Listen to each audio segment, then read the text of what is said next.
Thank you. You are so kind. It is now I'm morphing into the master of ceremonies. Hello. Hi. I am so delighted to have the opportunity to bring to this situation right here that we're going to have to make taller in just a second, Sherilyn Connelly, who is a San Francisco-based writer and librarian. Woo. I hope no one around here has been giving you any shit. All right. No, of course not. Her fourth book, Beautiful Ghosts, a queer memoir of San Francisco, was published by Exposit Books in 2021. Sherilyn Connelly. Yay. Yes. Can it be tall enough? Can it be tall enough? There we go. Yes, because I'm tall. Hi. Hello. Thank you all for coming out. Thank you so much, Carol, for asking me to be a part of this. It is a great honor. And yeah, great to be here as part of Litquake. And I am going to be reading from the aforementioned Beautiful Ghosts, Queer Memoir of San Francisco, which I have available for sale if you'd like for $20. It is stories about my complicated relationship with this city. And this is from a story called For Rent, Black Sheets Never Reported. In early January 2004, I read at Perverts Put Out, a long-running and ever-popular literary smut salon at the 848 Community Space on Divisadero. Yeah, there's gonna be a lot of that coming up. Keep it going, Michael. Perverts Put Out was a fundraiser for the smut publisher Black Books, which had evolved from a zine launched by Bill Brent in 1993 called Black Sheets, which in turn led to a recurring sex party called Black Sheets, which was scheduled to occur on the third Saturdays of even-numbered months in 2004 at Marty Kahn's Ferry House on 14th. I was honored to read alongside Bill Brent that January 2004 night at Perverts Put Out, which had a reputation for nakedness in the audience. And there were people in various stages of nakedness that night, but only one totally naked person, which Bill Brent told me was a low number of totally naked people by Perverts Put Out standards.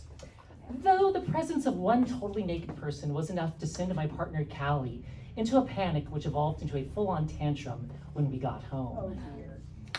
Despite this and many other times Callie had panicky reactions to nakedness or anything too sexual, we attended the Black Sheets party in April 2004.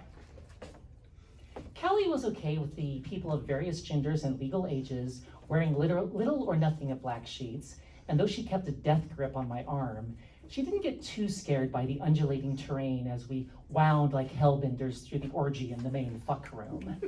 So far, so good. Our destination was the basement dungeon and the nook therein known as the medical room, where I was going to be play pierced. Play piercing triggers endorphins by penetrating under the skin and back out again with hypodermic needles.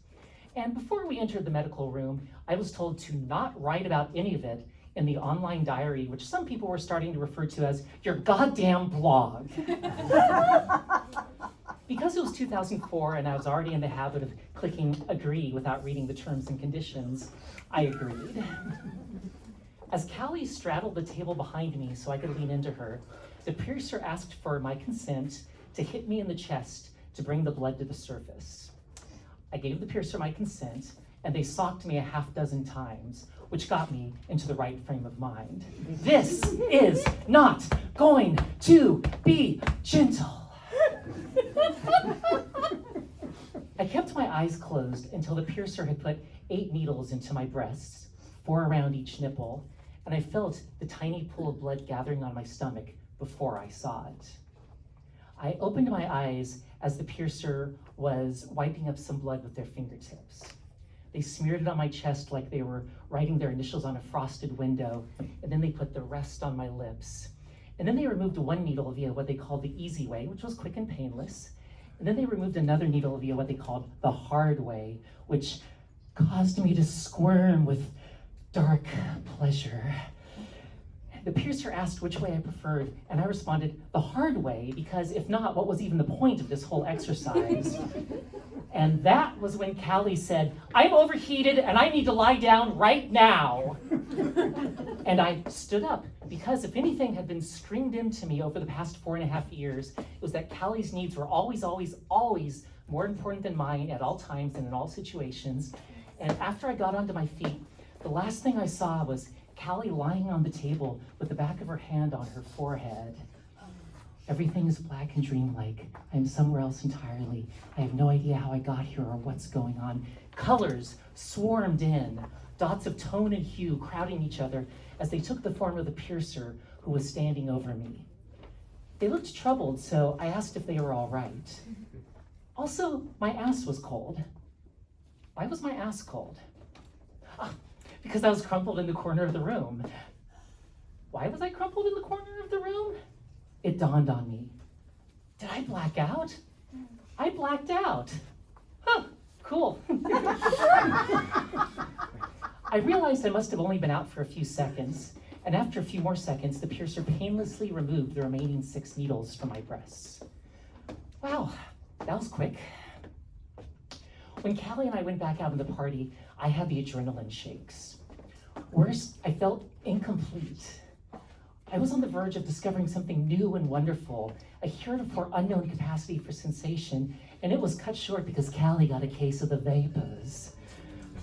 I was like Holly Hunter in David Cronenberg's movie Crash, when she's watching a crash test video with the Seagraves, and the picture freezes right before impact because the tape player's flucked. It always does that. And the twitchy, why did it go away? Bring it back, bring it back, bring it back! Expression on Holly's face was where I was living in that moment at Black Sheets, and where I'd been living ever since the angry biped known as Callie had started stepping on my tail. My soul ached, and I mourned for what I almost had, but I was too amped to cry. At first, anyway. A little while later, I said something too sexual to Callie while we were at a sex party, which was famous for all the sex which people had there. And I had to escort her back to my Dodge Neon during her sudden but inevitable tantrum as she screamed that I had violated her boundaries and ruined the whole night and she was now in a bad mood and it was all my fault.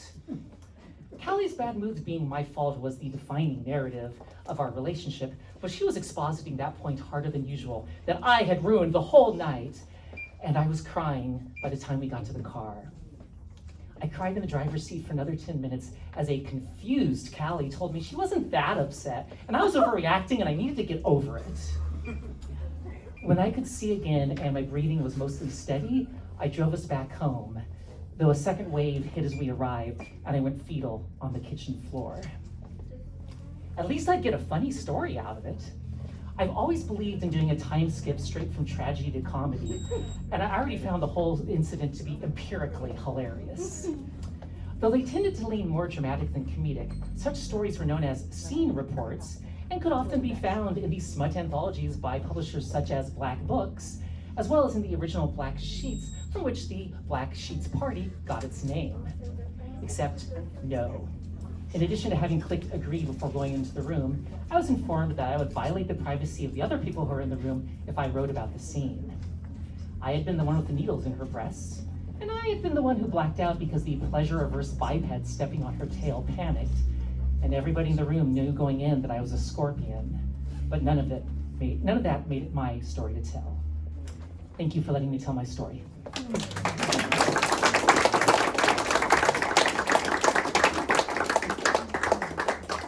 Sherilyn Connelly, everyone.